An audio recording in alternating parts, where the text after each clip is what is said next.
Bueno, la clase esta se llama Genealogía del Estado y del Ciudadano.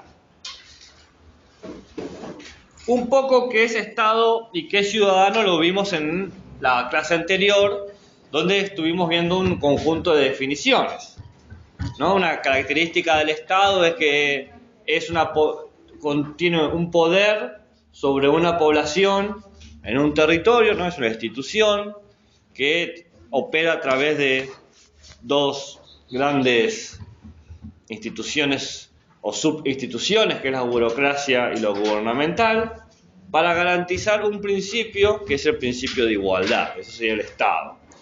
Y el ciudadano habíamos dicho que es la cuestión de la membresía, de pertenecer a un grupo en particular que te da derechos, privilegios y deberes. Esa fue como la primera idea de ciudadano que establecimos.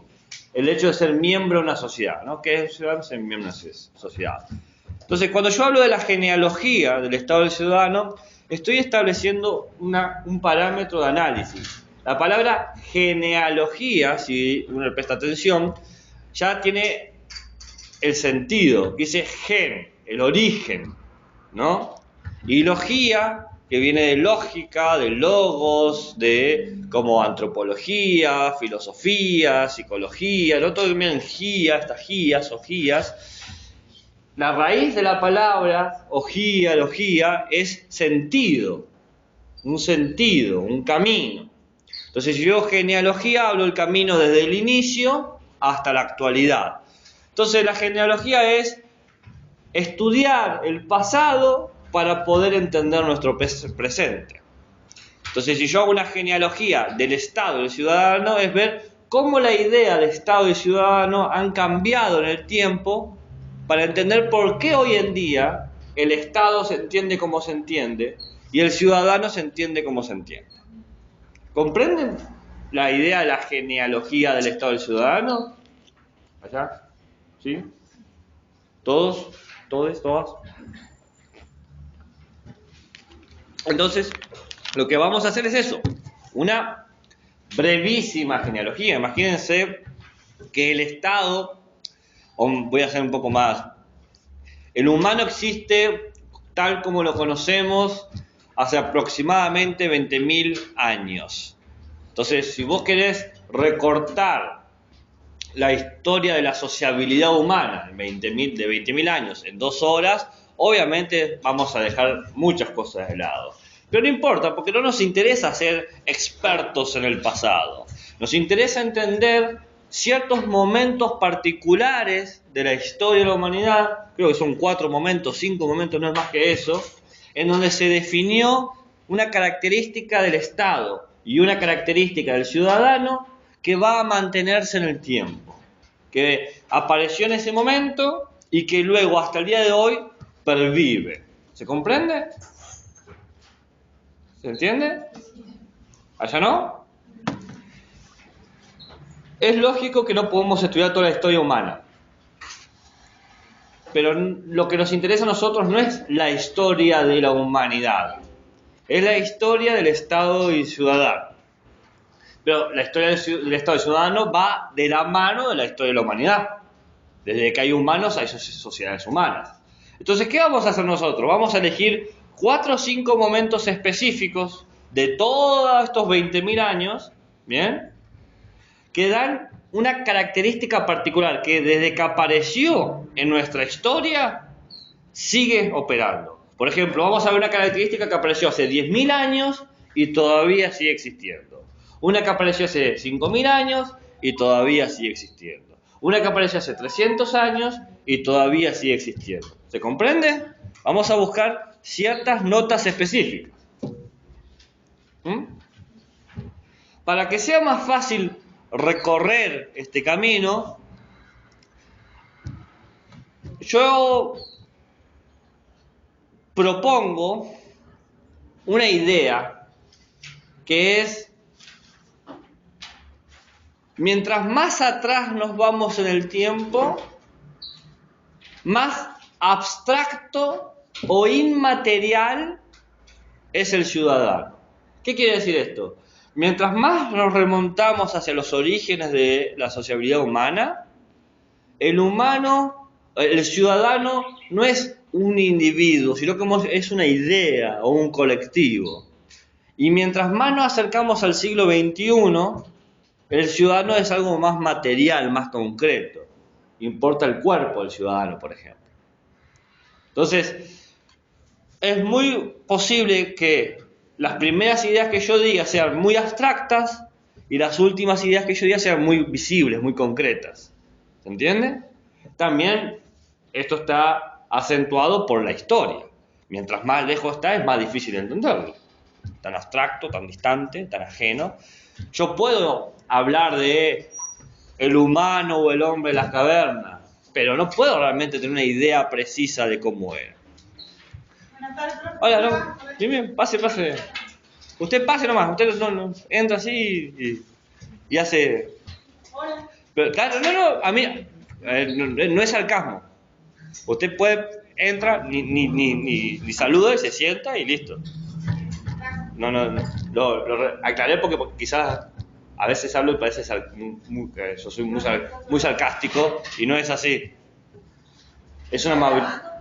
¿Sí? Sí. Bien. Entonces, déjenme empezar con un límite. Recuerden que esta clase es para ustedes, ¿no? Porque no le vamos a enseñar a nadie de inicial sobre cosas que pasaron hace 20.000 años. Pero mi meta es que ustedes traten de entender que las cosas que voy a decir acá son importantes para que ustedes comprendan ciertos contenidos. El límite es un límite histórico. ¿Qué tan atrás en el tiempo podemos ir nosotros? Con las herramientas que tenemos, con la arqueología, con la paleontología, ¿no? Con la ciencia. ¿Qué tanto de los primeros humanos podemos saber? ¿No? Nosotros hoy en día llegamos a una idea que dice, según el consenso científico, que las sociedades humanas y el humano como tal surgen hace 20.000 años. Si estamos ahora en el 2000, es decir, 2000 y 18.000 para atrás, ¿bien?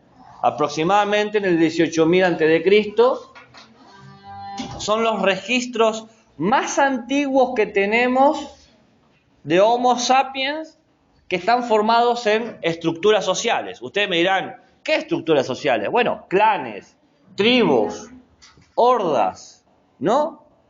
Maneras de organizarse. Estas organizaciones, algunas son verticales. ¿Qué quiere decir? Hay un líder que gobierna a todo lo demás. Pero otras de estas eran horizontales. ¿Qué quiere decir? No hay nadie superior o inferior. ¿Por qué elegían cuestiones verticales u horizontales? Porque la meta era sobrevivir, perpetuarse, como una manada, ¿no? Ustedes saben que las primeras dos formas de supervivencia de los humanos son según su asentamiento. Son nómades que vagan por el territorio recolectando cosas, cazando cosas, o son sedentarios. Están en un lugar fijo, nacen y mueren en ese lugar, cosechan en ese lugar, etc.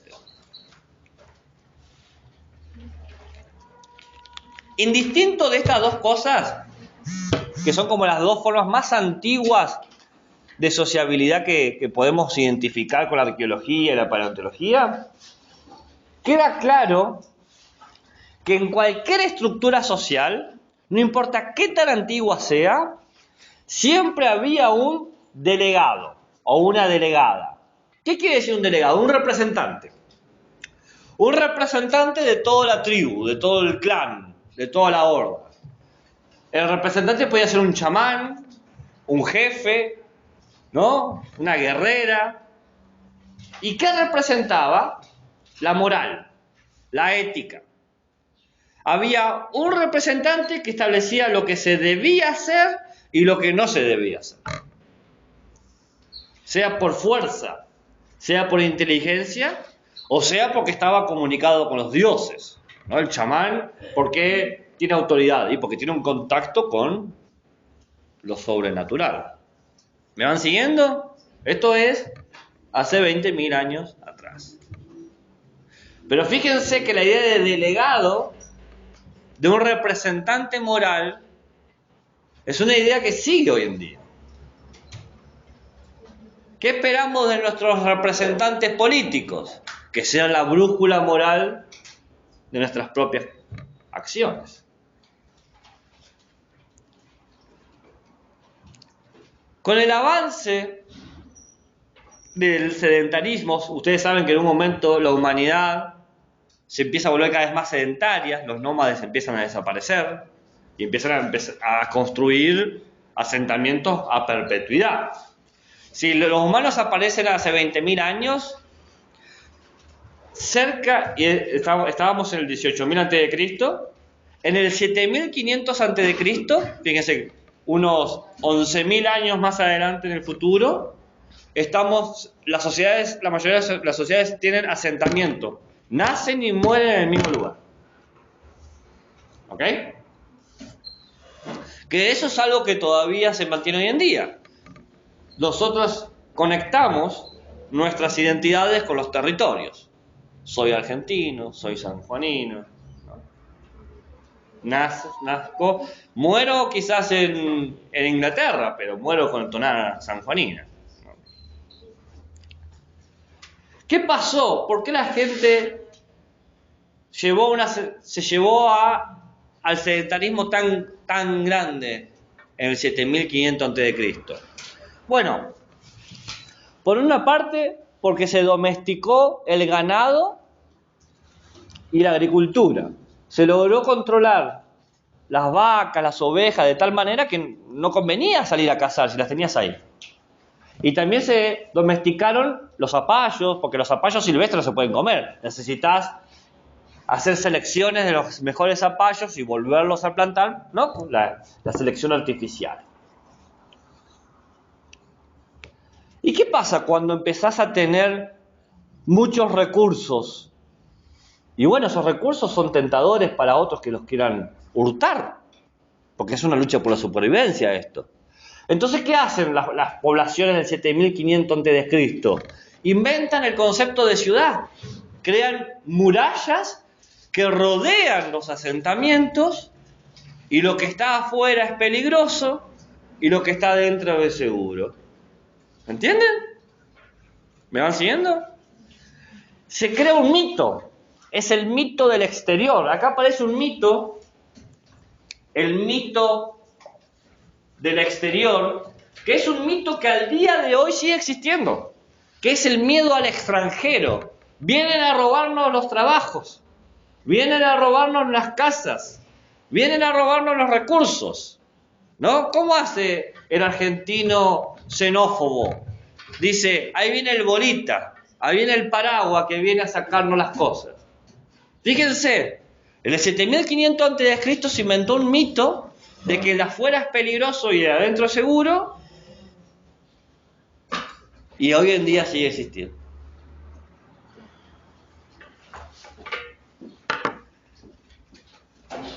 Los mitos establecen algo. El mito de el afuera peligroso, todo mito establece un rito, y no estoy haciendo un verso a propósito, es así. ¿Qué es un rito? R-I-T-O. Un rito es unas prácticas reguladas. Por ejemplo, tomar mate es un rito. Calentás la pava, pones la yerba, la bombilla, se vas uno, se vas otro compañero, la compañera. Es más, tal es un rito que hay hasta un lenguaje de cómo poner el mate. Porque si alguien te pone el mate de tal manera, significa tal cosa. Si lo pone de cierta manera, significa no quiero más, muchas gracias, ¿no? Por ejemplo. O está en ese rito, no me mueva la bombilla. El único que puede mover la bombilla es quien ceba el mate. Eso es un rito, es una práctica regulada. Entonces, Cuando se crea el mito del exterior con las primeras murallas allá en el 7500 a.C., se crean las primeras protonormas. No son normas todavía porque no están escritas. No están escritas en una pared o en un libro, no hay una constitución, no hay una ley, pero como que te regula. ¿Me van siguiendo? ¿Van entendiendo? ¿Allá? ¿Sí? ¿Sí, sí? Ok. ¿Estamos toda la página? Si en un momento no va, me dicen. Si voy muy rápido, ¿quieren que vaya más rápido? ¿Seguro? Quizás se están aburriendo. Entonces, el rito que hace prescribe acciones. Se tiene que actuar de esta manera. ¿Cómo se llama esto? En el 7500 a.C. esto tiene un nombre. El nombre de esto se llaman los reinos micénicos. Nadie les va a pedir que lo recuerden, pero se los digo yo igual. Micénicos. Fueron los reinos micénicos. Fueron las primeras ciudades-estado. Las primerísimas. Las primeras ciudades del mundo.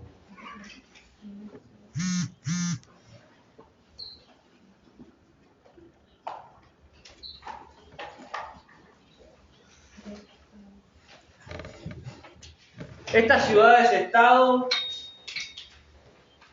estaban, las primeras, ¿saben dónde estaban? En las confluencias de los ríos Tigris e Éufrates. Los ríos más antiguos de los que tenemos noticias donde haya población humana. Cuando se habla de la cuna de la civilización se habla de esos dos ríos. Ahí empezó la civilización humana. ¿Saben dónde están? En Irak, en Irán. En los valles, en esos valles están, ¿no? Si se quieren ubicar geográficamente, están ahí.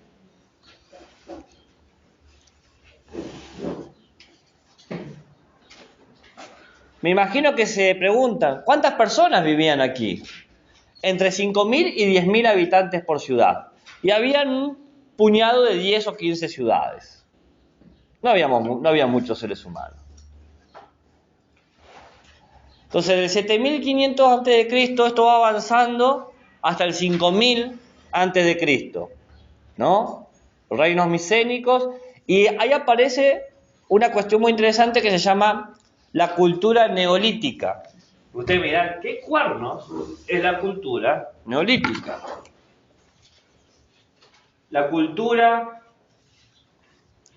que construye con piedra, con vasilla, con barro, que crea utensilios, ¿no? Esculturas.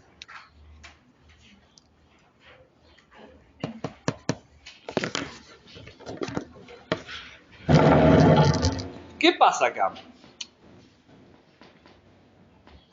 En el 5000 antes de Cristo, ese representante, el delegado, que podía ser un rey, un chamán, un guerrero, se transforma. ¿Se transforma en qué? En una gran figura de autoridad. La mayoría de las ciudades-estado se convierten en ciudades-estado verticales, es decir, hay una cabeza principal que gobierna todo. ¿Cómo se llama ese gobernante o esa gobernante? Rey, sacerdote. Rey. No es como los antiguos que eran piramidales. ¿Y sí? A ver, no. Vertical, dijo recién. ¿Y vertical es así? Sí, no, pero pensaba que también estaban conformadas piramidalmente. Como que debajo del rey hay una segunda autoridad. No, todavía no llegamos, es muy sofisticado eso todavía. Ya vamos a llegar. Lo acá es vertical, es a la cabeza el rey sacerdote y en la base toda la población. Fíjense, no es simplemente un rey, es un sacerdote. Y no es simplemente un sacerdote, es un rey. ¿Por qué es esto? Porque esta autoridad representaba a la religión y al poder.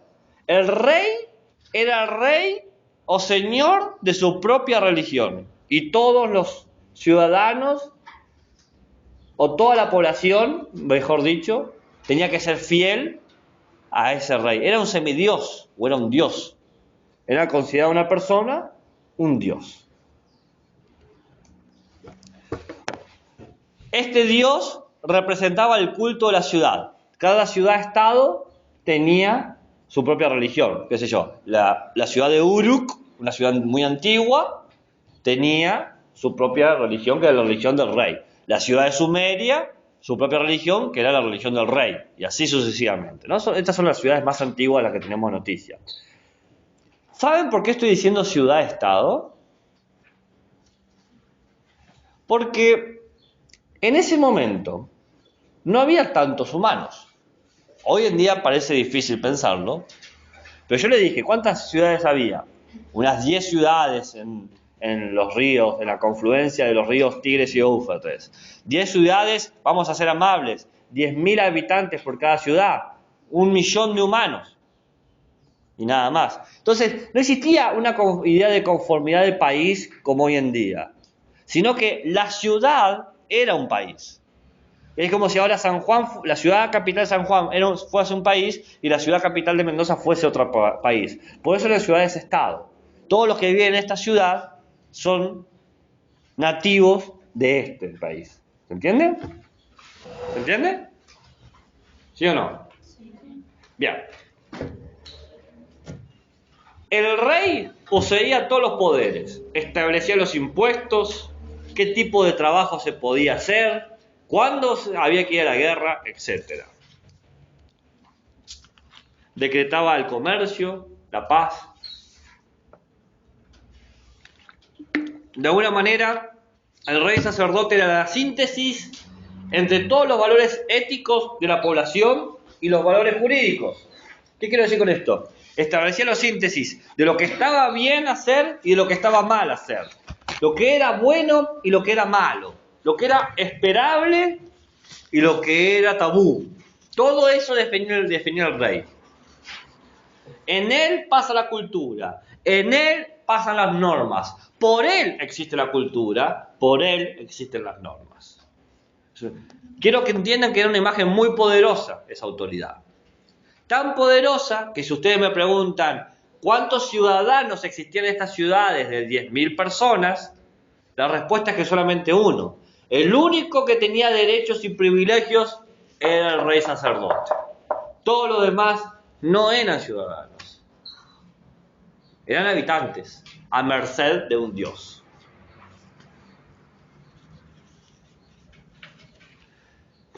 Pero no todo lo bueno dura.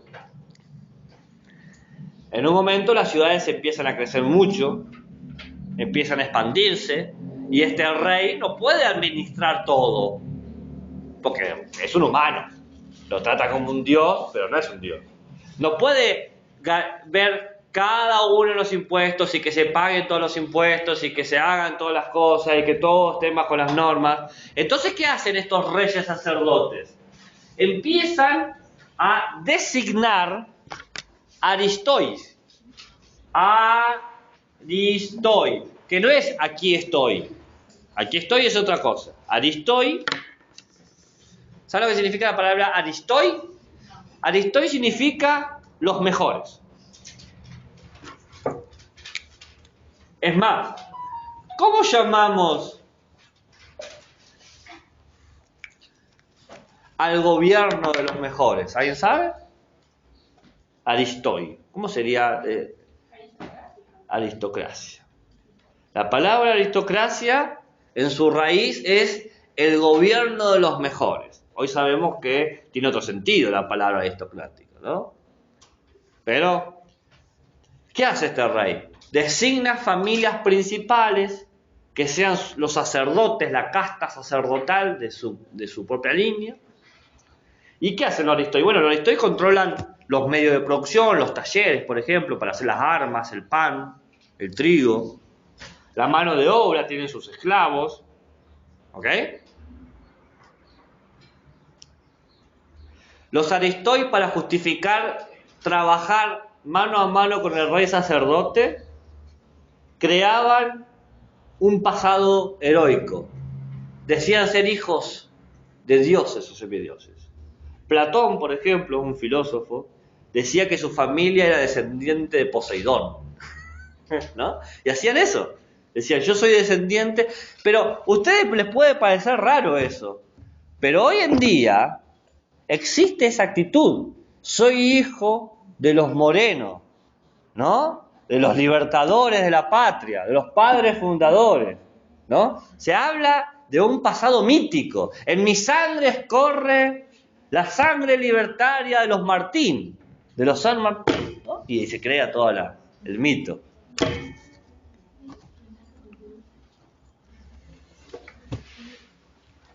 Si tenemos el rey, si tenemos el Aristoi, ¿cómo van a llamar al pueblo? Al pueblo lo van a llamar demos.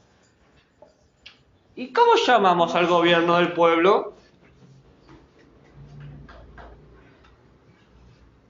Aristoi es aristocracia y demos, democracia. El gobierno del pueblo. Fíjense, yo les dije, vamos a buscar notas que al día de hoy llegan. Acá surgen estos conceptos. Aristocracia y democracia.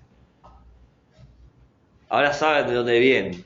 De un rey saturado de trabajo que tuvo que pedir a un grupo de terratenientes, de gente con poder, que le ayudara a controlar la población.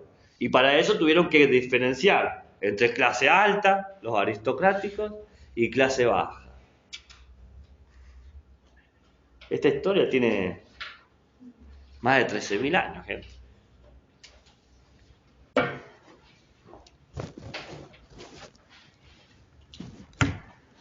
Pero ¿qué pasa? Hago un salto del 7.500 al 4.000. ¿Vieron que voy saltando? Me estoy saltando cosas. En el 4.000 antes de Cristo, la idea de ciudad-estado estaba diseminada por todo el globo. No era solamente algo de Europa. Yo creo que se elimine ese mito de que la cuna de la civilización es Europa. Primero, que los ríos Tigris y Éufrates están en Asia. Eso.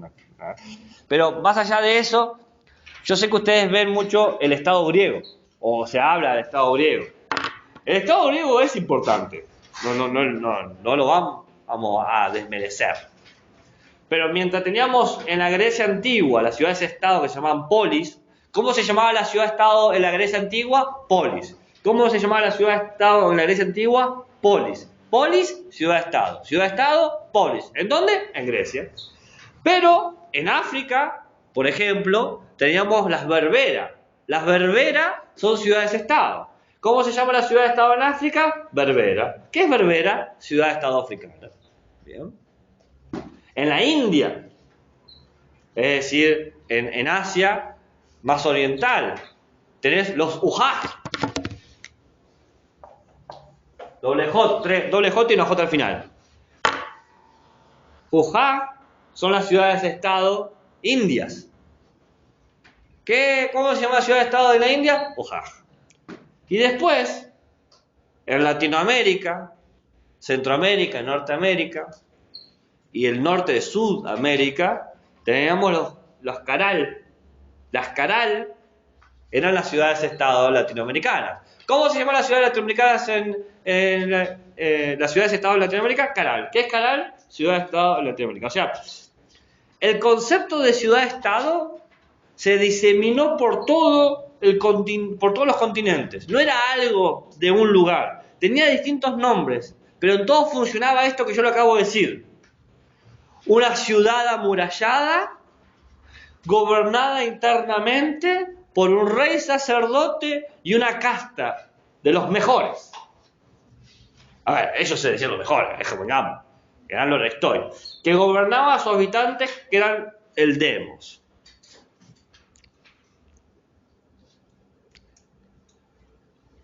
¿Cuáles son las características de la ciudad-estado? 2. Una, toda ley es independiente de la persona. No se hace una ley para vos o para ella, sino una ley para todos. 2, la ciudadanía es una membresía. para pertenecer tenés que cumplir ciertas condiciones. ¿Y quiénes pueden cumplir las condiciones? ¿Quién cumple las condiciones? Los aptos, ¿no? Que ellos lo escribían, ¿no? Está bien, no importa lo que se decide de las condiciones, pero ¿quién cumple una condición? El que tiene la aptitud. O, lo podemos decir, los mejores. Solamente el que es mejor entra. ¿Qué quiere decir? Que para el 4000 a.C., el ciudadano ya no era solamente uno, el rey sacerdote, sino que se expandió a familias, las mejores familias. ¿Ven cómo va cambiando el sentido de ciudadano?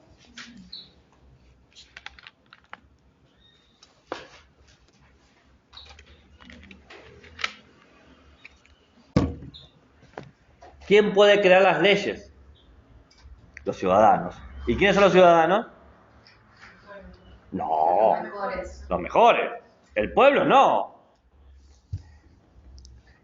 El demos, el pueblo, son habitantes, son de la sociedad, pero no tienen derechos y privilegios. Solamente los mejores, los aristoi, pueden construir leyes. Todos.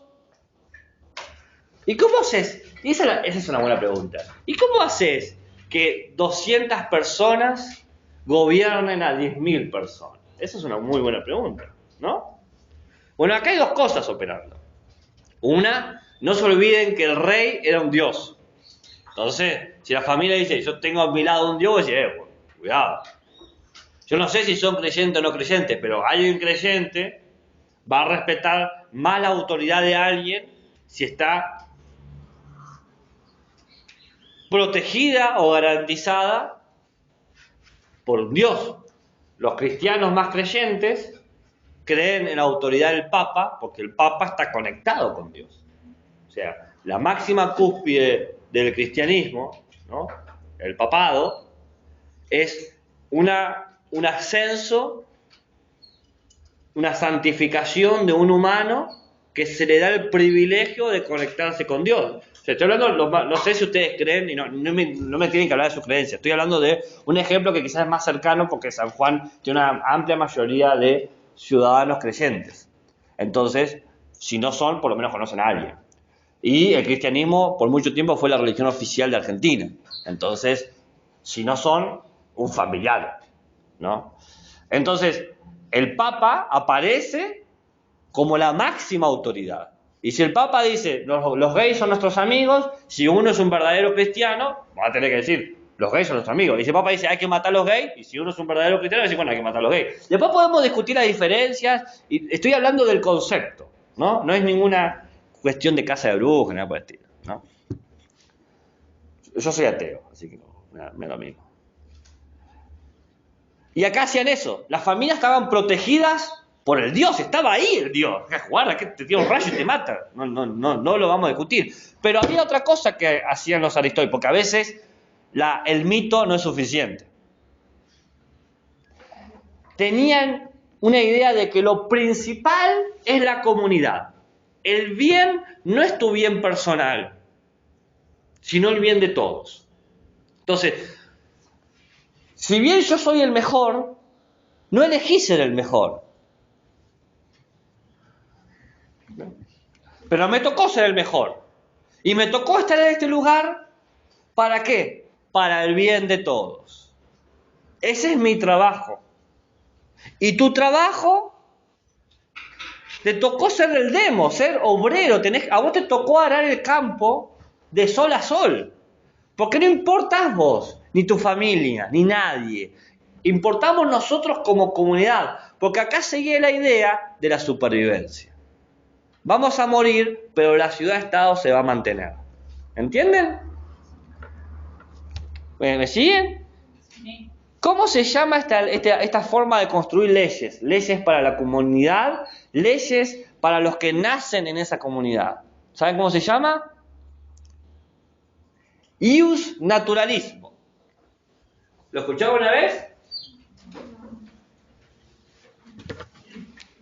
Ius naturalismo. ¿Qué cuerno quiere decir ius naturalismo, Gabriela, que te tiró las patas? Ius es ley. ¿Ahora qué quiere decir? Naturalmente ya nacieron así, se dejan de- Hay una ley natural, exactamente. Hay una ley natural. Y esa ley es para todos nosotros. Este concepto de ley natural que se crea en el 4000 a.C. sigue existiendo hoy en día. Naciste en Argentina y por ley natural tenés derecho a la ciudadanía argentina. El ius naturalismo, desde que se creó, sigue existiendo. Vos naciste acá, es tu derecho. Sos argentino. ¿Entienden?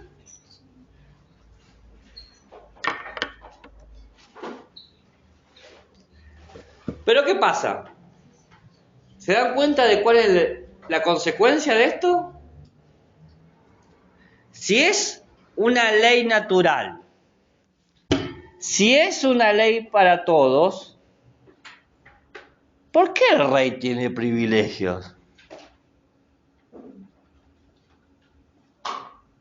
Si es para todos.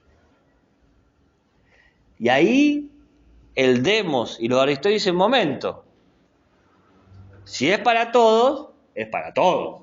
No puede ser para el 99,9%. Entonces, cuando surge el ius naturalismo,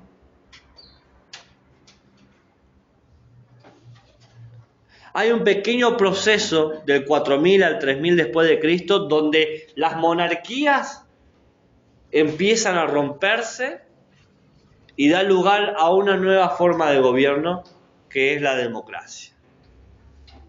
Porque es para todos. Permiso. Hola. Usted pase nomás.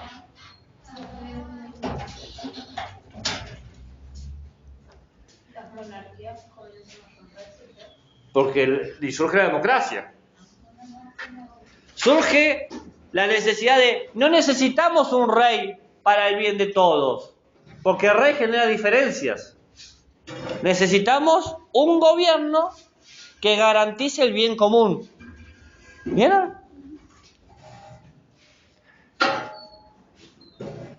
Le salió el tiro por la culata a los reyes. Trataron de controlar más y terminan siendo destituidos.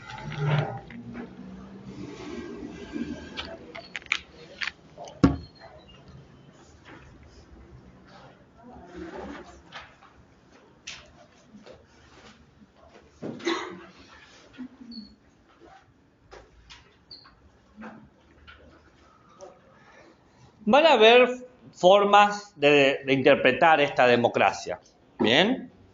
Algunos van a decir democracia solamente para los 200, los Aristoi. Otros van a decir democracia para el demos, para los habitantes, ¿no? Va a haber muchas formas, se va a ensayar distintas maneras, se va a probar.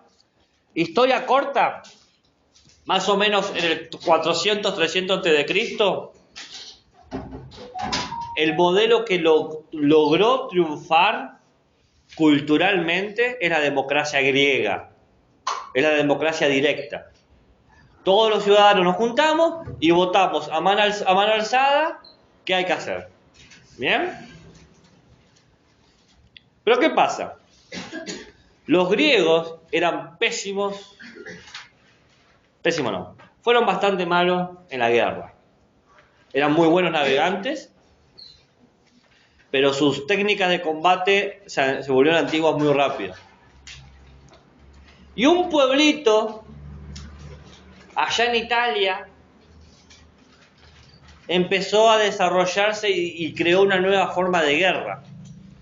Ese pueblo se llamaba Roma y dijo, esto de la democracia como que no me está cerrando.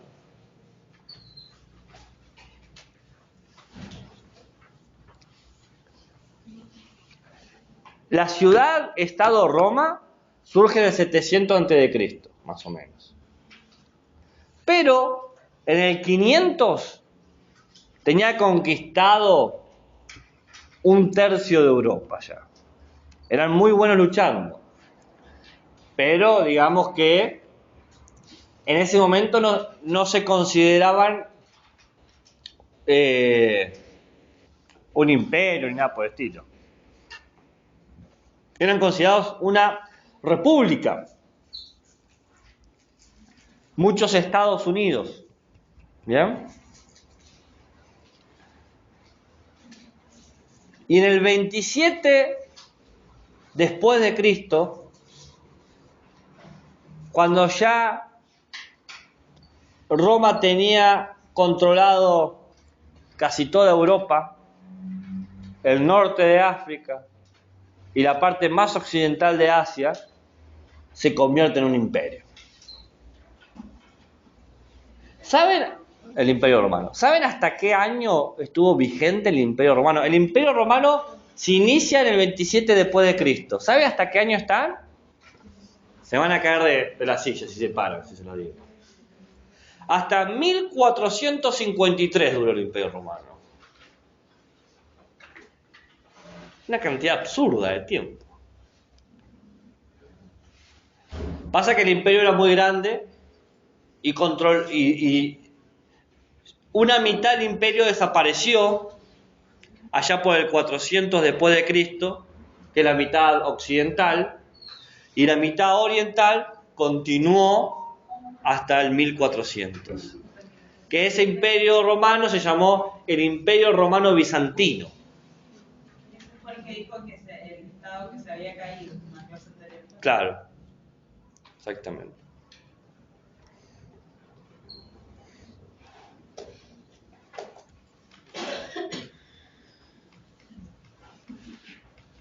Vamos a hacer un salto. No nos interesa la ciudad-estado romana, porque ya hablé un poco de la ciudad-estado romana. La república era un intento de democracia tratando de cubrir un territorio enorme.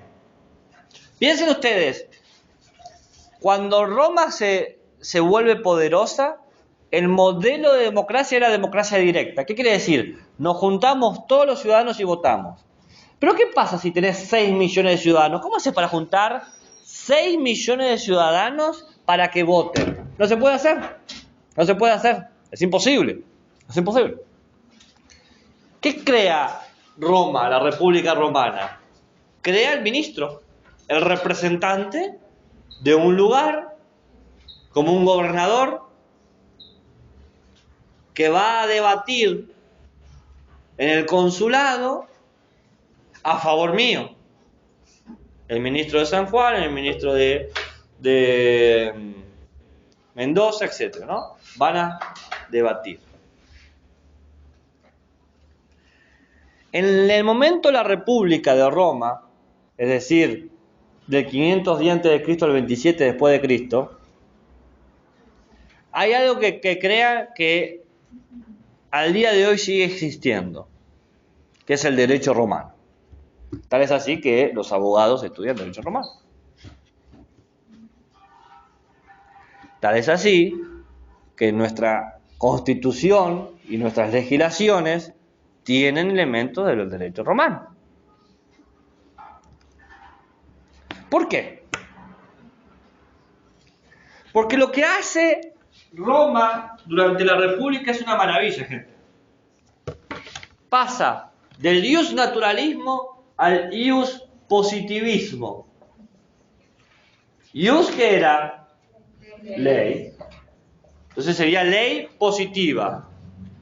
La ley positiva es la ley que está todo bien. Positivo, que no decaiga. No. Positivo, ¿sabes lo que significa? ¿Qué? No. Positivo viene de postum. P-O-S-T-U-M. A ver, va por ahí. Que podían buscar personas, digamos, para No. Pero va por ahí. ¿Cuál es la característica de un postulante? que alguien se postula para Se algo. postula. ¿Y cómo sé que se postula esa persona? Empieza a hacer campañas, empieza a hacer... Bien, ¿y esa campaña qué hace que sea? ¿Que sea qué? Elegido. No. Conocido. Es decir que si vos lo ves, lo identificás. Lo hace público. lo hace visible. Positivo es que está a la vista de todos. Eso es positivo. A la vista de todos. Miren esto que voy a hacer ahora. Esto. Poner a la vista, que vean esto, eso es un acto positivo. Que sea público.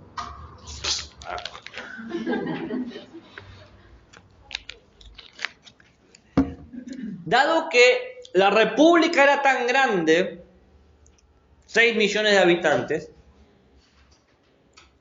no podíamos hacer una ley natural de que si naciste en Roma sos romano, porque el Imperio Romano tenía múltiples lugares, tierras en África, tierras en Asia, ¿ok?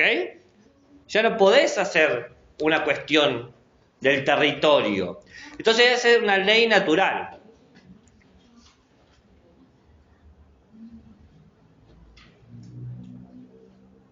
¿Qué quiere decir eso de hacer una ley positiva?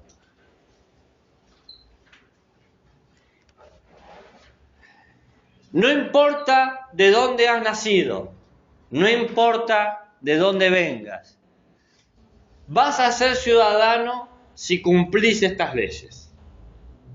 Ya la ciudadanía no tiene que ver con haber nacido en el lugar correcto, sino en seguir ciertas leyes. Que acá también se hace eso. Hoy en día, el hecho de naturalizarse en un lugar tiene que ver con respetar ciertas leyes. La característica principal de la República fue el hecho de crear el derecho romano a través de la imagen de las 12 tablas. Crearon una legislación que se llamaba la legislación de las 12 tablas. No nos interesa conocer las 12 tablas. A ver, les comento un poquito. Tenían leyes sobre comercio, sobre intercambio, sobre cómo comprar casas, sobre qué derecho tenías según donde vivías. Los que vivían en Roma, en la ciudad capital, tenían más derechos de los que vivían en la periferia. Pero de todos esos derechos y deberes que se ponen, cuando hay que pagar los impuestos, hay uno en particular que sí nos interesa, que es el habeas corpus. ¿Sabes lo que es el derecho del habeas corpus? Habeas corpus, habeas con B larga y H, corpus, habeas, en el medio no hay nada, corpus, se escribe como suena, significa aquí el cuerpo. No te pueden hacer un juicio sin estar presente. Y no puede haber acusado sin acusado. O acusante sin acusarte. Se necesitan los cuerpos para los juicios. Parece una pavada, pero antes te podían hacer un juicio en tu ausencia y llegabas y... estás condenado a muerte. ¿Qué? ¿Y sí? ¿Se entiende? Se demanda el cuerpo. Entonces el positivismo romano establece este código. Mientras vivas en este suelo, para ser ciudadano, tenés que respetar nuestras leyes y pagar nuestros impuestos. Esa es una idea que al día de hoy sigue. Todo ciudadano tiene los deberes de pagar sus impuestos. ¿O alguien de ustedes se libra de pagar impuestos? No podés, es un delito. Pero también hay otra cosa que queda. El habeas corpus. Nadie los puede acusar de nada en su ausencia. Te citan.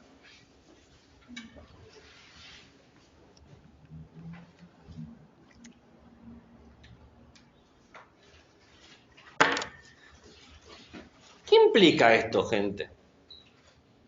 ¿Qué implica esto? Ya no es una simple igualdad ante la ley, como la ley natural, sino que cambia el concepto de ley. Ahora la ley es un instrumento. La ley del Estado es un instrumento para el bien común. Creamos las leyes que necesitamos. Necesitamos una ley que proteja a los acusados y creamos el habeas corpus. La ley es un instrumento Y así como instrumentos pueden ser defectuosos y tienen que ser desechados, así las leyes pueden ser defectuosas y pueden ser desechadas. Y así como los instrumentos pueden ser refinados, recalibrados, hay leyes que pueden ser refinadas, hay leyes que pueden ser recalibradas. La ley es un instrumento y se crea y se utiliza en la medida en que se necesita para el bien común. ¿Qué es el bien común? Para esta gente y para nosotros, el bien común es garantizar dos simples derechos: libertad e igualdad. Se construyen las leyes para que los ciudadanos sean libres e iguales. Esta es una idea de 2000 años de antigüedad. Y nosotros que creemos que es tan natural y tan obvia, hace 20.000 años no era. Hace 18.000 años no era. ¿Y el sistema de afiliación de ciudadanía?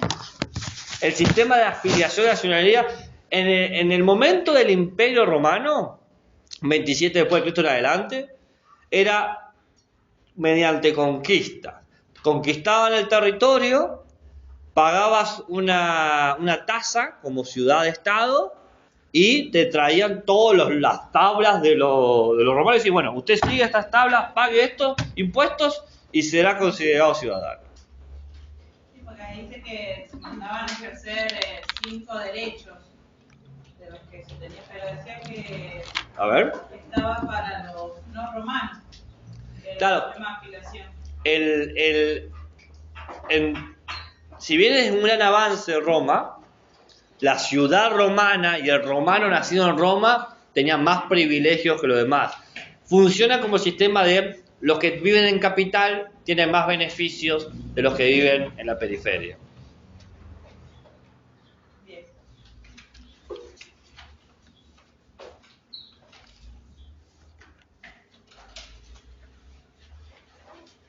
¿Estamos hasta acá?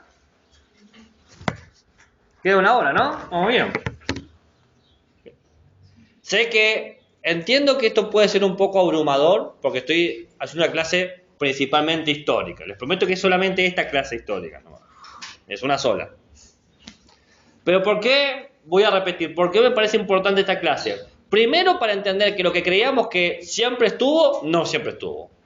Fíjense, recién se habla de libertad e igualdad como derecho del ciudadano a partir del 20 después de Cristo. Es decir, la humanidad existió por 20.000 años y recién en los últimos 2.000 años de su historia se empezó a hablar de libertad e igualdad. El habeas corpus, el hecho de que no te pueden hacer un juicio sin cuerpo, también tiene solamente 2.000 años. El hecho de que si la ley es injusta la podemos cambiar, también solamente tiene 2.000 años. ¿Era antes de Cristo o después? 27 después de Cristo es cuando surge la República Romana, que es a partir donde se da todo el cambio de las tablas romanas. Las leyes de las 12 tablas eran literalmente 12 tablas de arcilla donde estaban escritas las leyes. Era como una constitución, ¿ok? Pero eran las 12 tablas. O sea que antes se podía juzgar, llevar a pena de muerte, aunque no estuvieras presente. Sí, era lo más común. Te buscaban a tu casa porque ya estaba decidido tu muerte. ¿Te entiendes? O tu encarcelamiento, o tu esclavitud, lo que sea. O tu pobreza, te condenaban a la pobreza, te sacaban todos los bienes. O sea, usted está condenado a ser pobre. Si vamos a los religiosos, Jesucristo supuestamente fue así. ¿Cómo? Jesucristo What? lo llevaron preso What? para juzgarlo por los dichos nada más, no porque haya estado. Si seguimos en el plano historiográfico, en la figura histórica de Jesús y no en el mito, Jesús fue llevado a ser juzgado por los problemas sociales y políticos que ocasionaban sus enunciados. Él, en el momento en que propone que somos todos iguales ante el ojo de Dios, establece una igualdad que en ese momento no se consideraba como tal. en una sociedad verticalista, que él hable de igualdad, generaba verdaderos problemas, porque el esclavo decía, no soy libre, ¿no? En términos históricos. En términos míticos podemos hacer otra discusión también muy interesante, ¿no? En términos míticos que es la idea del Salvador, por ejemplo. Y encima podemos hablar del Jesús cristiano, del Jesús hebreo, del Jesús islámico, porque en el Islam también Jesús es un profeta. Los islámicos tienen como en todos sus profetas a Jesús. Y los judíos también. Uno de sus profetas es Jesús. Que no tiene ningún problema. Ellos dicen, a mí no. ¿Todo bien con Jesús? Sí. Pasa que los islámicos tienen, el último profeta es Mahoma, ¿no? Alá es Dios y Mahoma es nuestro profeta. Y los judíos consideran que el primer profeta es, el profeta principal es el quien se conectó con Dios, Moisés. El primer humano que habló con Dios para que le dé los mandamientos es Moisés. Pero bueno, eso es una discusión de filosofía de la religión y todo eso. Y muy interesante. Hasta este momento teníamos dos estructuras de leyes: ius positivismo e ius naturalismo. Ley positiva, ley instrumental, y ley natural, ley de nacimiento. Pero ¿qué pasa? ¡Oh, sorpresa!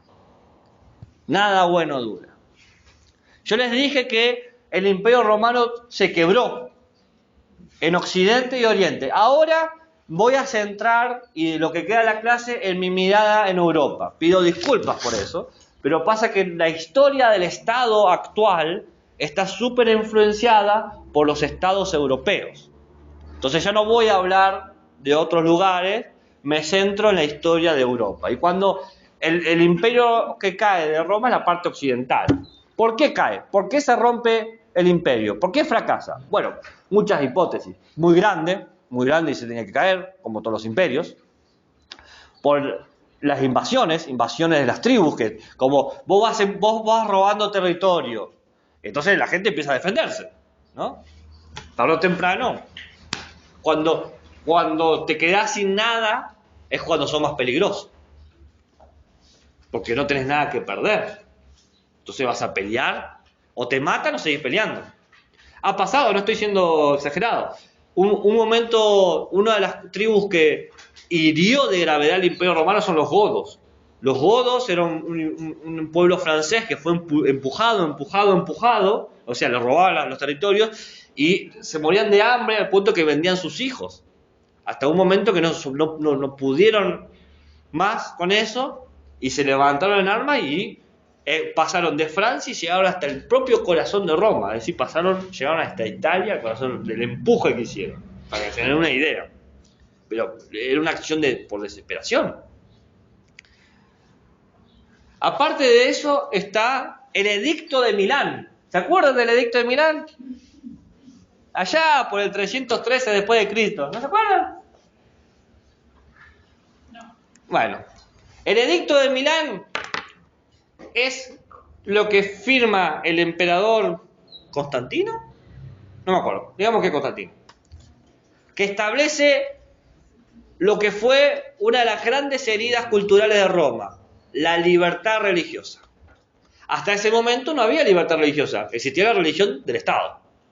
En Argentina, hasta la década del 80, éramos todos argentinos. La libertad, no existía libertad religiosa.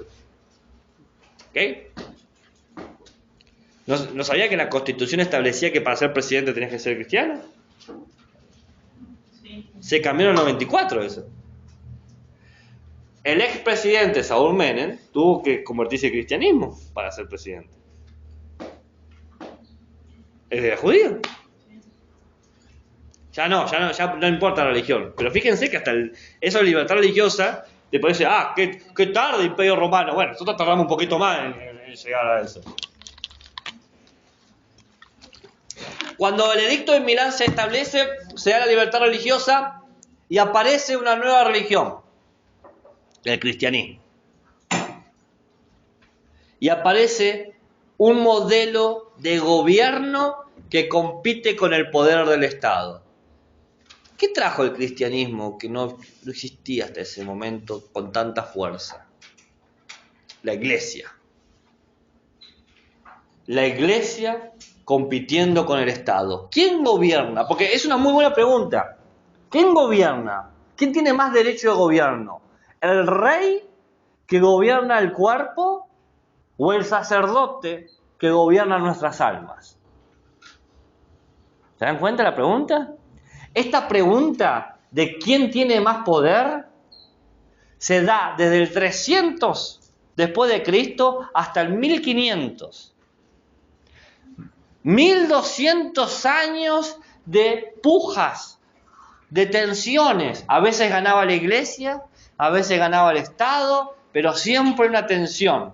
Es el periodo donde el ius positivismo, la ley instrumental, y el ius naturalismo, la ley natural, se juntan. Se nace cristiano en este estado romano, por decirte así, o en este estado francés, ¿no? Y empieza esa tensión. Entramos a la Edad Media.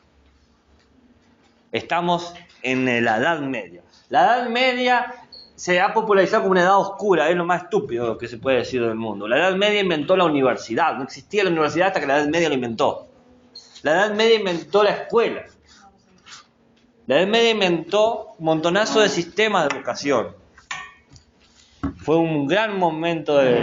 Pasa que se ha creado el mito de que eran todos brutos y se morían por la plaga, no es así.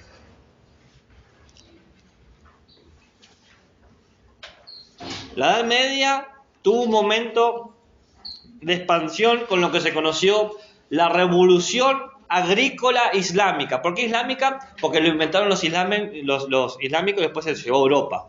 ¿De qué consistía la revolución agrícola? Muy fácil. En norias. ¿Saben lo que son norias? Los molinos de agua que aprovechan los ríos. Y Europa está lleno de ríos. Lleno de ríos. Entonces, todos los ríos te dan fuerza y tenías una máquina que te molía el grano y el trigo sin trabajar. Y las manos liberadas. Con las manos liberadas, ¿qué hacemos? Hacemos libros, hacemos cuadernos, escribimos, producimos, discutimos. ¿Para qué voy a estar trabajando si se está moliendo el trigo? Y encima voy generando plata.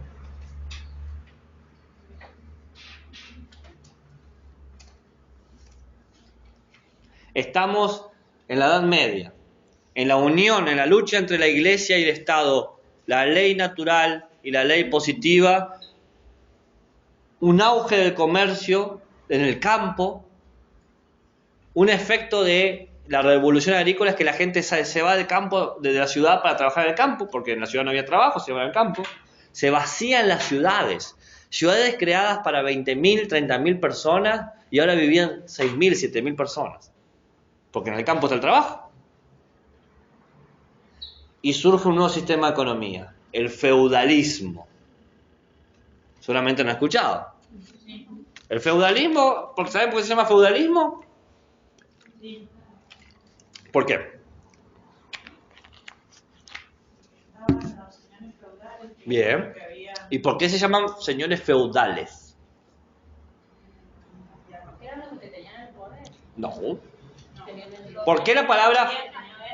Claro, la tierra se recortaba en feudos. El feudo es como una hectárea de tierra. Entonces, si yo soy dueño de esta hectárea, soy un señor del feudo, soy un señor feudal. Y como es mi tierra, con mi tierra hago lo que se me canta. ¿Y qué hago con mi tierra? Te digo, mira, yo te voy a proteger en mi tierra para que vos la trabajes. Y vos la trabajás y me das el 70% de lo que producís. No, todavía no. Todavía no llegamos a eso. Estamos del 300, 400 al 1400. Los burgueses son del 1800. Estamos con tramos históricos. Entonces yo soy el señor de la tierra y vos sos el siervo. Vos trabajás para mi tierra y por lo tanto trabajás para mí. Es un contrato económico y era un contrato de por vida. vos haces un contrato por tu familia. Los paravanos van a trabajar para, ¿cuál es tu apellido? Para los Castro, de por vida. Papá paravano se va a morir, e hijito paravano va a trabajar para los Castro, ¿no? Es un contrato en un territorio de por vida. Por eso eran señores y siervos. Te voy a servir de por vida, siervo, servir de por vida. Este modelo feudalista, medievalista, se aplicó en la Europa cristiana y en la Europa islámica. Porque no nos olvidemos que España en ese momento estaba gobernado por el Islam. No sé si sabían eso. España por 600 años estuvo controlada por el Imperio Otomano, que eran islámicos.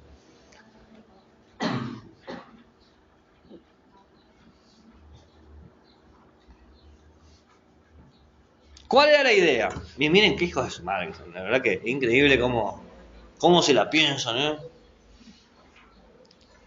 ¿Qué hacían para justificar el poder? Porque recordemos que la democracia se perdió ahora. Si yo soy un señor que te gobierna.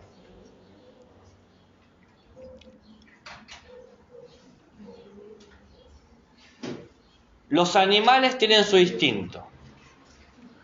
Los humanos tienen un instinto en particular, el instinto gregario. Gregario es estar todos juntos. ¿Recuerdan que lo habíamos explicado en la otra clase? ¿O no? ¿Sí? Digo sí si promete no preguntarme nada. Todos los humanos quieren lo mismo. ¿Qué quieren? La salvación y la felicidad. Pero si cada humano elige su propio camino de felicidad, lo que van a hacer, van a crear una tensión, un conflicto. Si cada uno hace lo que quiere, tarde o temprano vamos a entrar en una tensión. Quizás lo que yo quiero va en contra de lo que vos querés. Entonces, dicen estas personas, no podemos dejar que cada uno actúe así nomás. ¿No se puede? ¿O sí se puede? No se puede. La compañía dice que no. Entonces, ¿qué tenemos que hacer? Tenemos que dominarlos, decirles qué tienen que hacer para alcanzar la felicidad. Por ejemplo, te doy 10 mandamientos. Usted siga estos mandamientos y salvación garantizada. Si se muere y no se salva, le devolvemos su dinero. Pero eso con el alma. Y con el cuerpo, no hay problema. Usted tiene que trabajar. El trabajo duro dignifica. Tiene que trabajar, tiene que actuar. Trabaje así, trabaje así. Pague sus impuestos. Sea dócil. La ley ya no es un instrumento. La ley ya no es natural. Ahora la ley es un dominio. Te domina.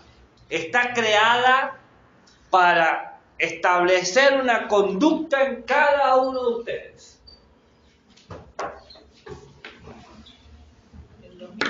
El dominio.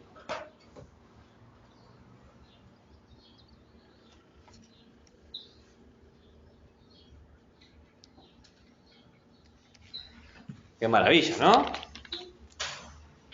Por eso había tanto poder. Pero ¿qué pasó? Así como se cayó el Imperio Romano, se cayó el dominio, como un dominio. El feudalismo, la Edad Media, llegó hasta un momento y se cortó. ¿Por qué? ¿Qué pasó? Allá por el siglo XIII, es decir, 1300, del 1300 a 1700, nos estamos sacando la burguesía, se cambió la forma de entender al Estado. Dos cosas principales. Uno, apareció el Renacimiento, esa época cultural, ese momento cultural que trajo la imprenta, que trajo la navegación, que trajo la medición. Trajo una idea, el homo mesura, no es mesuda de calor, el homo mesura, es decir, el humano es la medida de todas las cosas. Mesura es de medir, de mesurar. Ya no hay un Dios o un rey que me diga qué se debe hacer para ser feliz o tener la salvación. Yo soy la medida de las cosas. Pero aparece otra cosa más, la reforma protestante. Ya no tengo que creerle al Papa que me diga lo que debo hacer, porque yo puedo leer la Biblia e interpretarla a mi modo. O sea que el dios naturalismo y positivismo ya desaparece. No. ¿No? No. Pero con una revertida. Sigue estando, pero se cambia el sentido ahora. Ya no llegué a explicar el cambio de sentido. Estoy explicando qué hace que cambiemos, como expliqué qué pasó del imperio al feudalismo o de los estados, la ciudad-estado al imperio, ¿no? Ya llego a eso. Ahí llego. Pero el dios naturalismo y el dios positivismo no van a desaparecer. Ya están. Hoy en día, todas las constituciones, todas las leyes se catalogan o ley natural o ley positiva.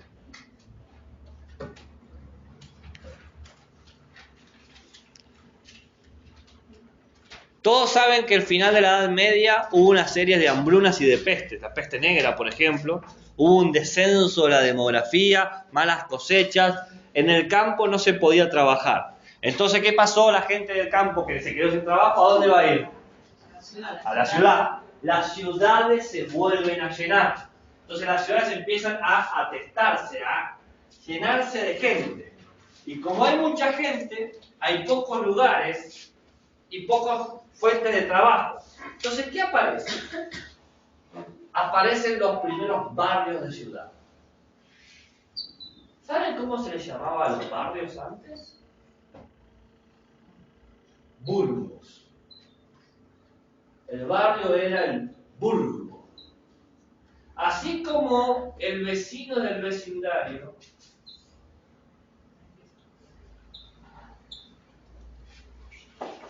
¿quién va a ser el que vive en el burgo?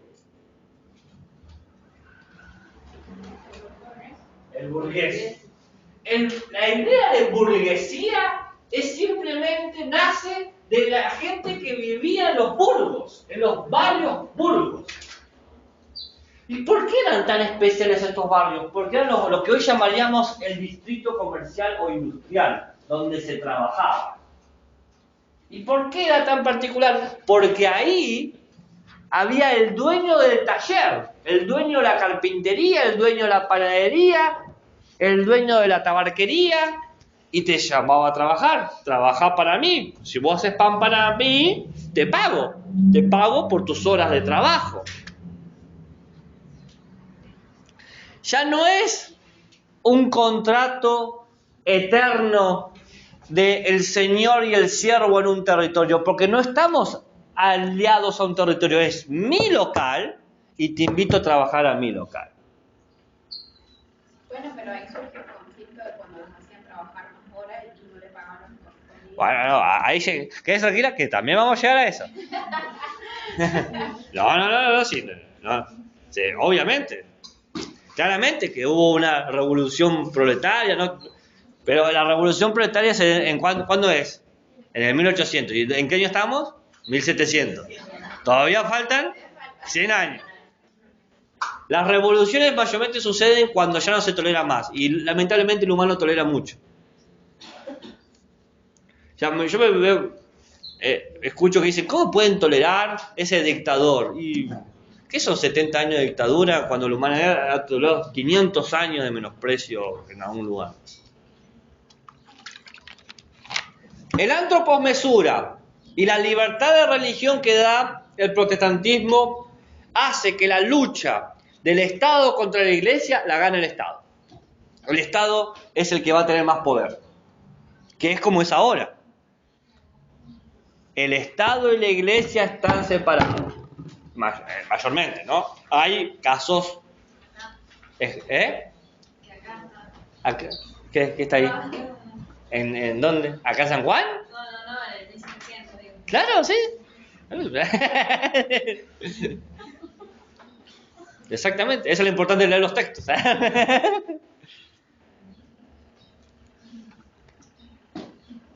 Si el humano es la medida de todas las cosas, ahora la ley tiene que adecuarse ¿a quién? Sí, pero si el humano es la medida de todas las cosas y cada humano es distinto, porque vos querés cosas distintas a las mías. Si no, tenemos un problema. Si vos querés exactamente lo mismo que yo, nos vamos a tener que pelear. ¿Y sí? Cuando dos cosas quieren lo mismo, se genera un conflicto. Imagínate que vos y yo amamos a la misma persona. Se va a generar un conflicto. ¿Qué? Porque existe el poliamor. Está bien, pero yo no quiero ser poliamoroso.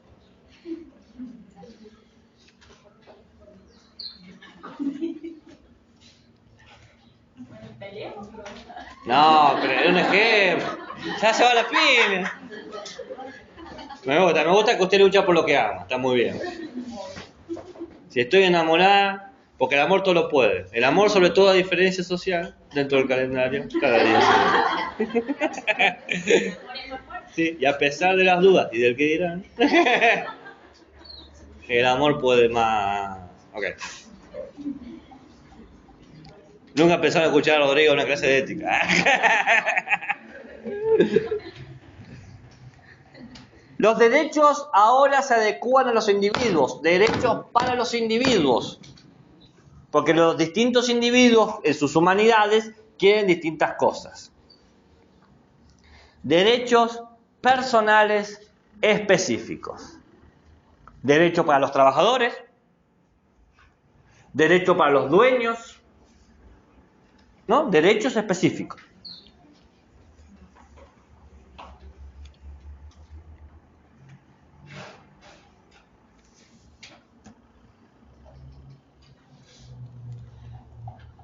En este punto, la ley, si se adecua al individuo, prima, en este sentido, el ius positivismo, la ley instrumental. Pero lo curioso es que la garantía para esta ley instrumental es una ley natural. Si sos humano, tenés un derecho natural. ¿Qué derecho? A que tengas leyes que te protejan. Fíjense cómo hacen. Por una ley natural, pertenecer a la especie humanidad te da el acceso a todos los derechos instrumentales. ¿Se entiende cómo funciona? Es otra manera de entender, que usted me preguntaba, el ius naturalismo con el ius positivismo. El hecho de nacer humano te da el derecho natural de que existan leyes que te protejan. Si sos trabajador, tenemos que crear leyes para protegerte del trabajo. Si sos madre, se tiene que crear leyes para protegerte como madre. ¿Ok? Una locura. Ahora parece obvio, pero hace 300 años era como que me está volando la cabeza, ¿verdad? O sea, esto que consideramos obvio, que tenemos derecho por ser humanos, tiene 300 años de antigüedad, gente. Con razón sale tan mal la cosa, porque todavía lo estamos aprendiendo a usar.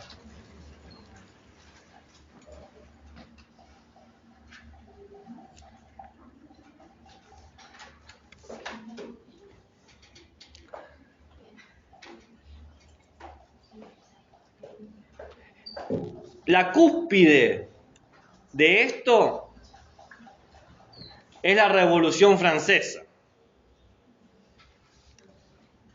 En la Revolución Francesa, que ya vamos a hablar más adelante cuando hablemos de derechos humanos, así que lo voy a mencionar nomás al pasar, se establece y se crea los derechos humanos y la obligatoriedad de crear derechos instrumentales.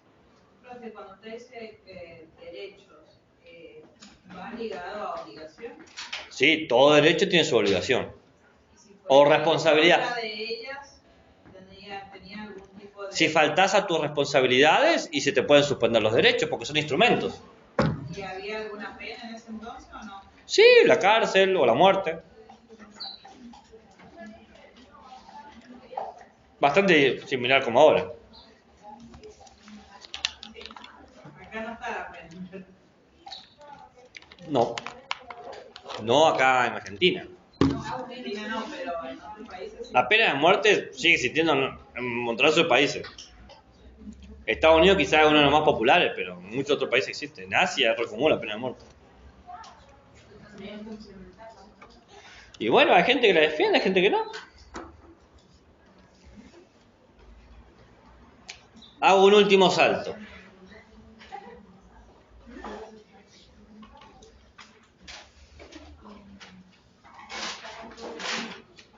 Lo del proletario y burgués que me pregunta usted de las revoluciones, esa en particular, lo vamos a ver con los derechos humanos.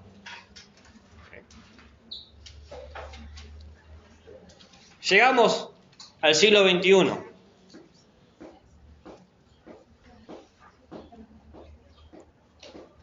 ¿Qué pasó con el Estado del siglo XXI? Si ustedes tuviesen que buscar una palabra que caracterice al Estado del siglo XXI, ¿cuál creen que sea? Desordenado, ok.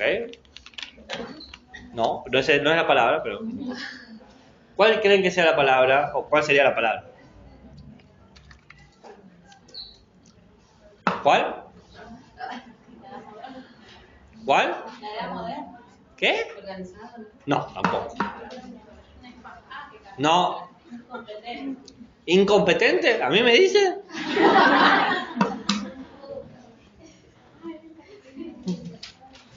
Es del siglo XXI, no de su profesor. No, incompetente no. ¿Allá ya eligieron una palabra o siguen debatiendo? Estratégico. ¿Ya eligieron una palabra o siguen en debate? No, estábamos en debate del otro cuadernillo. Estábamos hablando. ¿Qué otro cuadernillo? El que acaba de decir derechos humanos, estábamos hablando sobre... Globalización. Vivimos en la era ¿de qué? ¿La crisis? ¿Qué crisis? No entendí. Que perdón porque distrajo la clase. No pasa nada, yo no me distraigo.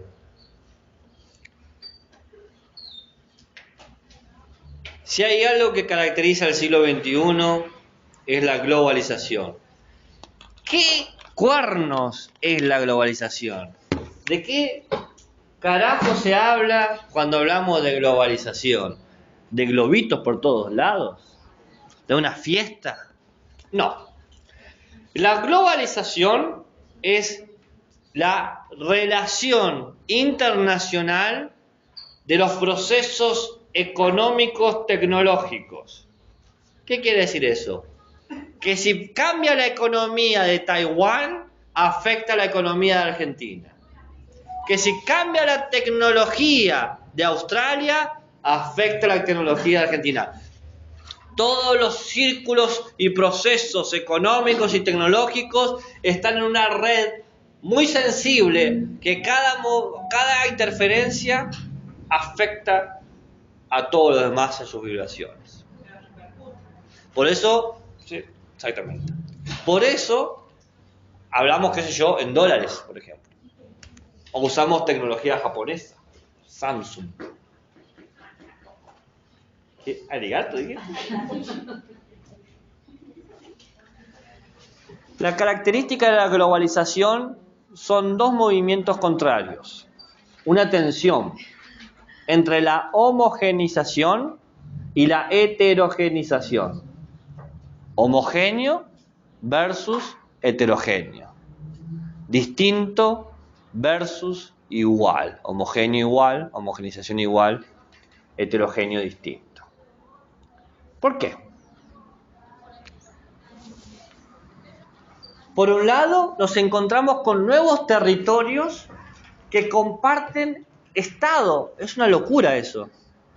Territorios que son de dos estados distintos. Hay un ejemplo que ustedes conocen. Las Islas Malvinas. Son Malvinas y son las Falkland. Es un territorio con dos estados. Hay otro, Palestina e Israel. Y después, ya que hablamos de Japón, Dokko y Tajima, que es de Japón y de China.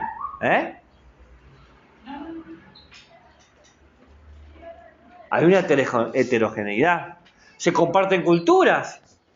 Nosotros conocemos muy bien la cultura yankee. Tal es así que usamos smartphone, tenemos followers, nos encontramos con haters, ¿no? Basamos nuestra cultura en otras culturas. Pero al mismo tiempo, este mismo proceso genera, por ejemplo, xenofobia. No queremos que nos invadan, discriminaciones. El Estado, en la era de globalización, se ve debilitado. ¿Por qué es débil? Porque uno no se siente representado. Háganse esta pregunta. ¿El Estado los representa? ¿Se sienten representadas por el Estado? ¿Que el Estado te cuida? ¿Que te tiene, que te piensa, que es atento a tus necesidades? No. Y eso es un Estado débil. Si vos no sentís la presencia del Estado, si vos decís, si acá cada uno hace lo que quiere, eso es la idea de un Estado débil. Tan débil es que uno no se siente ciudadano. Yo si puedo me voy de acá. ¿No te dicen eso? Yo me quiero ir. ¿No? Eso es lo que te dicen. Tal es así que se ha fomentado las dobles ciudadanías. ¿Qué sé yo? Argentina española, Argentina italiana. ¿Ok? Argentina galesa. Porque en el sur de Argentina hay muchas colonias galesas. ¿A quién vinieron acá? Vaya, no saber. Tal es así que uno no siente que tiene identidad. O que su identidad está fragmentada. O si no está fragmentada, es interseccionada. Una identidad interseccional. Interseccional. No solamente soy argentino, soy un argentino homosexual. Pero no solamente soy un argentino homosexual, soy un argentino homosexual homoparental, es decir, cuido yo solo a mi hijo. No solamente soy un argentino homosexual homoparental, sino que soy islámico, es decir, que practico la religión islámica. No solamente soy un argentino, sino que me ven como latinoamericano, pero como latinoamericano foráneo, porque soy de Paraguay. Entonces se empiezan a cruzar. ¿Y dónde estoy yo en esa trama? Antes era claro, argentino, de la nación. No estoy diciendo que sea bueno, no se confundan con que pasaba mejor. Te estoy diciendo que hoy en día la caracterización, les estoy diciendo, que hoy en día la caracterización del Estado y del ciudadano es que el Estado es débil y el ciudadano se nota fragmentado. ¿Quién soy yo? En términos cívicos, no en términos personales de, tengo una crisis existencial, no sé si quiero salir con Carlos o con Juan. No ese es el problema. Es una cuestión cívica. ¿Qué derechos me van a reconocer a mí? ¿Me van a reconocer a mí como homosexual? ¿Como islámico? O sea, ¿existe algo que me reconozca? A ustedes, como estudiantes. Yo no conozco la situación particular de cada una de ustedes. No lo conozco. Pero entiendo que de estudiantes, de cajón, son todas porque están acá. ¿Bien? Digamos que un tercio de ustedes, para que nadie me diga nada, estoy especulando, ¿no? Fantaseando. Un tercio de ustedes trabaja. Y 2/3 de ustedes tienen hijos. Entonces, te encontrás con un ciudadano que es estudiante, que trabaja y tiene hijos. Ok. ¿Qué del Estado cubre todas esas necesidades? Y encima, dentro de un Estado que es misógino, o sea, que maltrata a la mujer. Y si no te sentís mujer, te voy a hacer un ejemplo de no sentirse mujer porque los rostros aquí apuntan a órganos sexuales femeninos, pero podría no ser el caso, no sé. No me lo digan, no importa. Nadie le está preguntando nada, estoy haciendo un acto hipotético. No, porque nadie está obligado a hacer nada, estoy tratando de señalar algo que puede ser cercano a ustedes sin que les atraviese necesariamente y no hiera susceptibilidades, ¿no? Es difícil manejar ese equilibrio. Por eso empecé conmigo. No se vale de las normas, por ejemplo, de las normas que están pactadas, que se reconozca estudiante. Bueno, muy bien, es verdad. Uno apela a un montonazo de leyes que se han creado, pero todas esas leyes te cubren. Y si sos de pueblos originarios, y si sos una residente de un país extraño, si sos una refugiada, si venís de Senegal escapando de la guerrilla y pedís vivir una vida tranquila acá en Argentina, vas a poder andar con tu piel negra tranquilamente por la calle. Acá en Argentina, que negro es un insulto. Bueno, pero acá están reconocidos, o sea, con derechos, no sé qué tipo de derecho de ciudadanos están representados. En teoría están todos los derechos, pero están regulados. ¿Está el Estado aplicándolos? Porque si todos nuestros derechos estuviesen aplicados, ustedes tendrían su guardería operando y tendrían un buffet creado para estudiantes, es decir, con precios para estudiantes, con lo que se llama las viandas para estudiantes, es decir, opciones de alimentación de 5 pesos, 10 pesos, que te dé o una merienda o una cena, porque estamos hasta las 10 de la noche acá. Muchos tendremos que cenar acá, o tenemos que cenar a las 12 de la noche, y tendríamos que tener un sistema urbano. Hay un caso reciente que ha pasado, que es la chica, la locutora, que es venezolana, que fue la que provocó el accidente de la chica embarazada. ¿Qué? Ella está siendo juzgada no sé de qué por un acto que ha hecho de forma accidental, pero se está jugando por el acto, no por su descendencia ni por su nada. Bueno, pero yo no estoy criticando esas cosas. No, yo le doy citando un ejemplo de que en ese caso se la está tomando como una ciudadana cualquiera. Está bien, bienvenido sea eso. Pero el tema es que uno no se siente representado ni con una identidad cívica.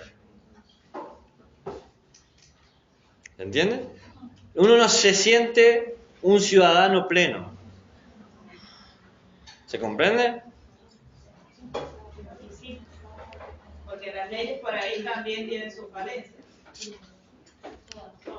No sé si todas, pero muchas sí. ¿Cuáles han sido las respuestas para solucionar esto?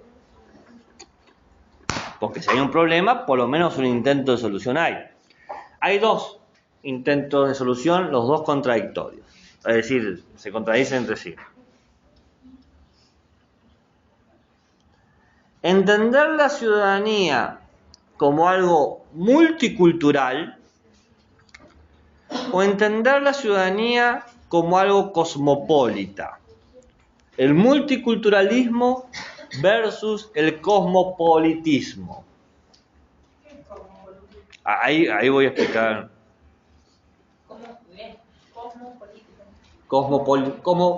¿Viste cómo el trago? ¿Cosmopoli? No, bueno, pero lo tenés que tomar para conocer. Te digo cerveza y sabes lo que estoy hablando. ¿No? ¿Nunca viste la cerveza? Una publicidad de cerveza. Ni la palabra cerveza. Ni cabeza. No sé leer, profe.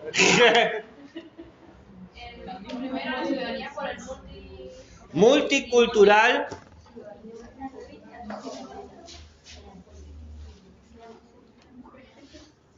Multicultural versus cosmopolitismo. Buenas palabras para jugar al ahorcado. Y sí.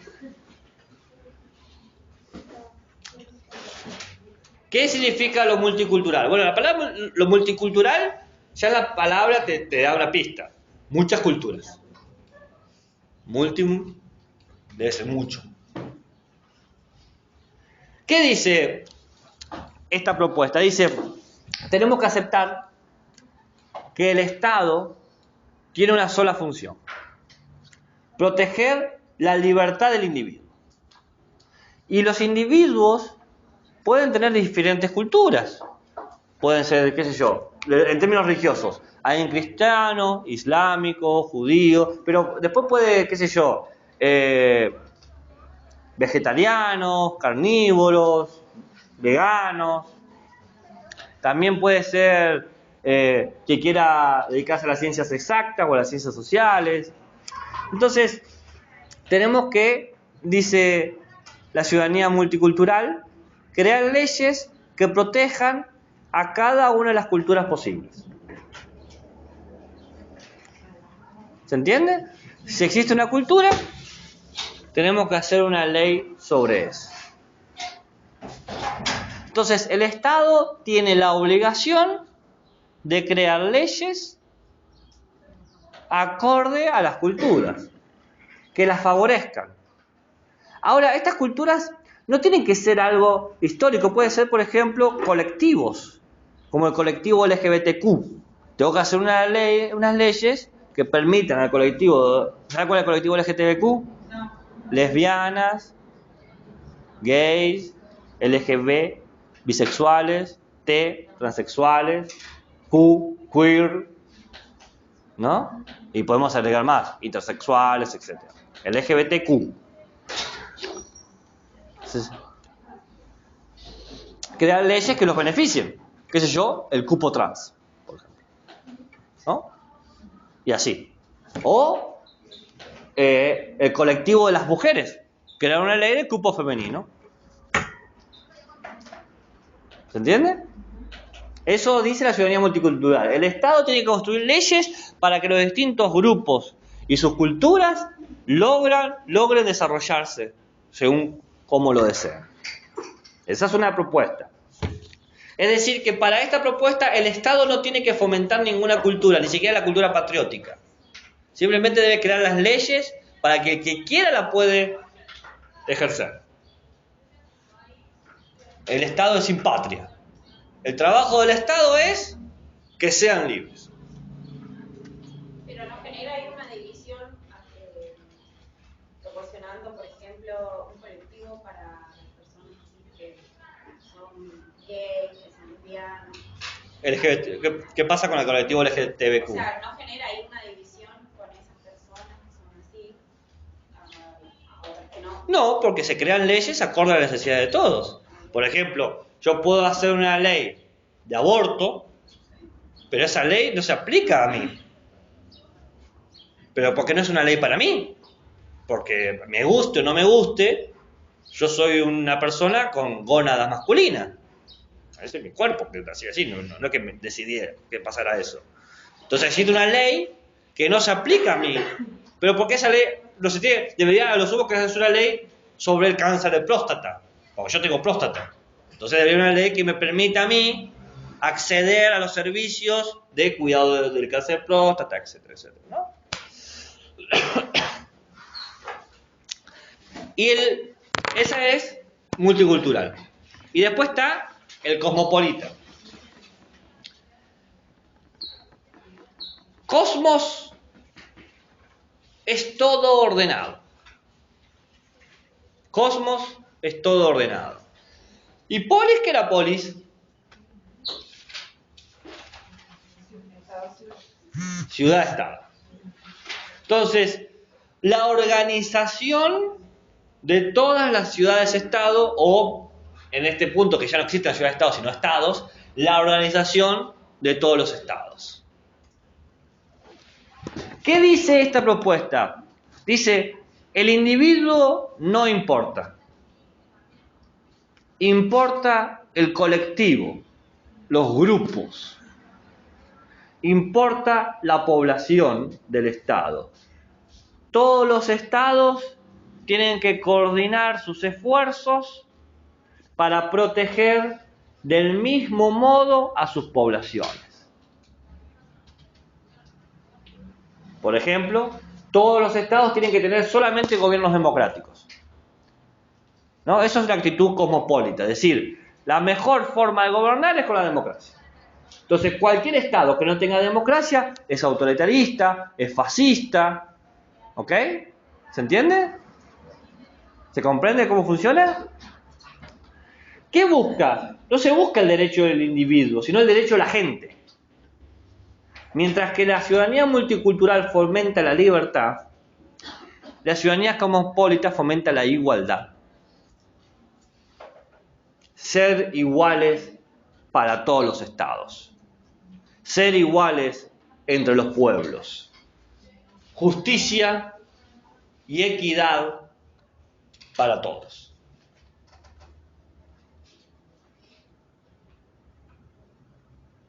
Y ese es el mundo en el que vivimos hoy en día.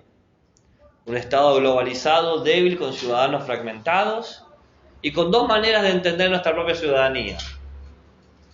O defiendo mi libertad como individuo o defiendo mi igualdad como parte del grupo.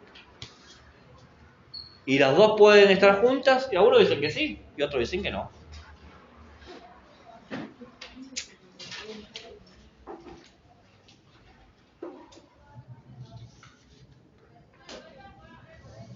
¿Alguna pregunta, alguna duda, un interrogante, un comentario, un insulto, una nota al pie, una crítica constructiva, una crítica destructiva, un color? Rojo. Bueno.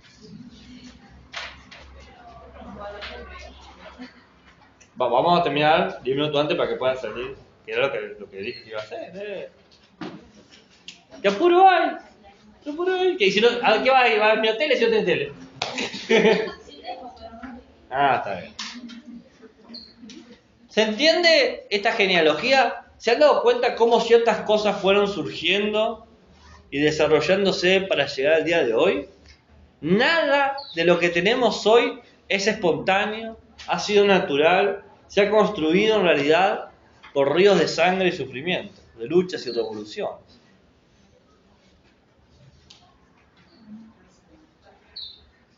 Ya ahora tienen una base conceptual lo bastante sólida como para enfrentar los textos y aprender cómo transferirlos.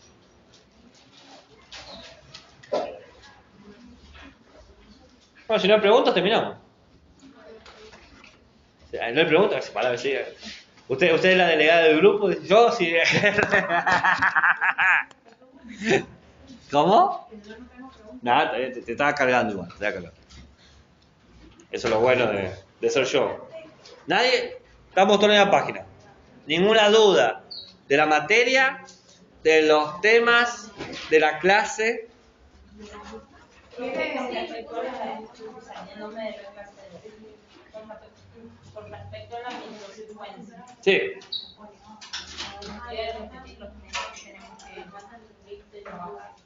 Para la primera microsecuencia tienen que trabajar. O sea, y eso lo desarrollamos con respecto a los documentos que tenemos acá. Os veo. Momento que soy lento. Parezco una persona rápida, pero no soy una persona rápida. Me llaman Gaby el lento.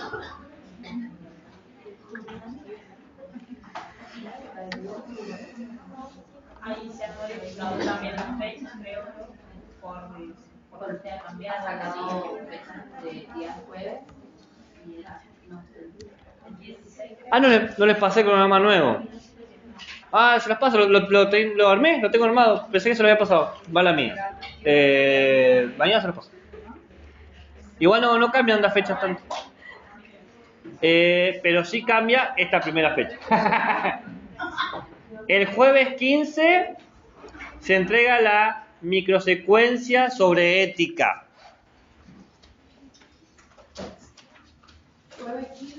Sí. Ya después les paso mañana, porque hoy llego a la casa como a las 10, porque hoy doy clases todo el día acá. Entonces, o sea, toda la tarde. Entonces no voy a llegar con cabeza para acordarme. Pero mañana, Si al mediodía me olvidé, mándame un mensaje y diga, con 2 yo ya entiendo. Es que lo armé, lo mejoré, pero no sé si me pasó. No pasa nada, te estoy preguntando si hay dudas. El jueves 15, microsecuencia sobre ética. Es decir, o ética para amador o ciudadanía animal. O ética animal, perdón. Ya igual faltan las clases esas, ¿no? Por ejemplo, el jueves tenemos ética para amador. Y el lunes que viene, ética animal. ¿Estamos que estamos? ¿Capito? Capito es entendí.